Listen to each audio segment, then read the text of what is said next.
semuanya, perkenalkan nama saya Sandra Teresia, mahasiswa aktif Universitas Bunda Mulia dengan nomor induk mahasiswa 19190271.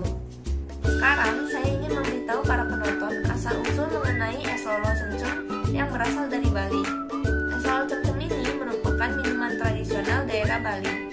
Tentu saja tidak akan lengkap pergi mengunjungi Bali, tetapi belum mencicipi minuman yang satu ini. Es lolo cemcem ini pertama kali diperkenalkan oleh Desa Penglipuran yang merupakan salah satu desa wisata pada tahun 1993. Desa ini juga menerima penghargaan Kalpataru pada tahun 1995. Tetapi Desa Penglipuran ini baru dikenal wisatawan sebagai desa wisata pada tahun 2013. Perkembangan pariwisata ini mendorong tumbuhnya industri rumah tangga yang menyediakan makanan dan minuman yang salah satunya itu es lolo ini. Pada saat itu, pembuatan es lolo cemcem ini ada di 5 unit keluarga yang memproduksi lolo cemcem. Masing-masing keluarga memperkerjakan sekitar 11 tenaga kerja untuk dalam pembuatan es lolo cemcem ini. Pada umumnya, es lolo cemcem ini berbahan kunyit atau tepung lawak. Tetapi di Desa Penglipuran, es lolo cemcem ini dijual dengan berbahan baku yaitu daun kecemcem. Es lolo cemcem ini termasuk ke dalam jenis jamu. Tetapi es lolo cemcem dibuat dari cemcem atau bisa disebut kedondong hutan. Es lolo cemcem ini termasuk minuman tradisional yang sudah ada sejak zaman penjajahan. Setelah saya menjelaskan asal-usul es lolo cemcem ini, saya akan memberitahu kalian mengenai cara membuat es lolo cemcem yang menyegarkan ini. Bahan-bahan yang diperlukan yaitu yang pertama, daun cemcem secukupnya. Daun cemcem ini bisa diganti menggunakan daun kedondong biasa. Lalu yang kedua, asam jawa. Yang ketiga, gula pasir. Yang keempat, garam. Yang kelima, terasi. Yang keenam, cabai. Dan yang terakhir adalah air secukupnya. Setelah bahan-bahan dikumpulkan, sekarang kita masuk ke dalam tahap pembuatan. Yang pertama, rebus irisan cabai, terasi, asam jawa, gula, dan garam.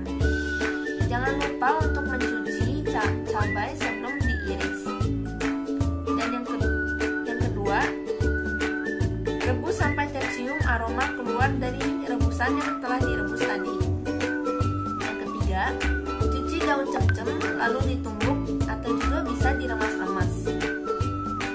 Yang keempat, campurkan daun cemcem ke rebusan asam sampai berubah warna. Dan yang terakhir, tuang air rebusan ke gelas. Rebusan asam yang dicampurkan di gelas dapat ditambah dengan air kelapa beserta dagingnya ke dalam gelas lalu diberikan es. Es lolo cemcem ini dapat dibeli di restoran, ajang kuliner, supermarket, sampai warung makan tradisional yang berada di Bali. Es lolo cemcem ini dijual dengan harga yang sangat terjangkau, hanya Rp7.500 per 600 ml. Harga ini hanya harga pasaran. Biasanya harga tergantung penjual yang memberikan.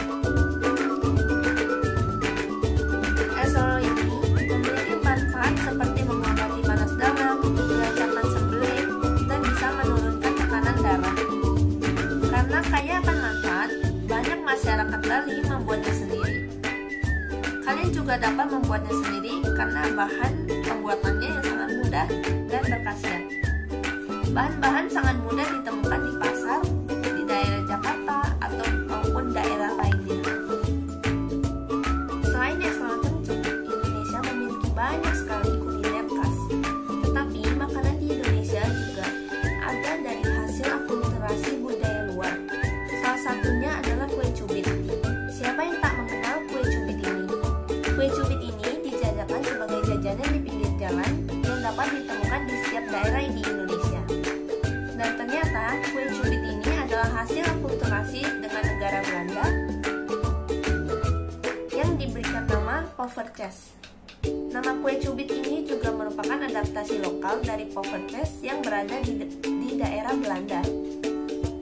Kue cubit ini biasa disajikan dengan topping coklat atau keju di atasnya.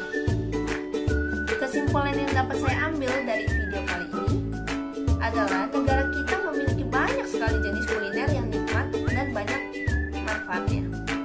Oleh sebab itu, kita sebagai warga negara Indonesia harus merasa bangga terhadap tanah air kita dan merasa cinta akan Indonesia. Jadi, sekian dari video saya. Terima kasih dan sampai jumpa.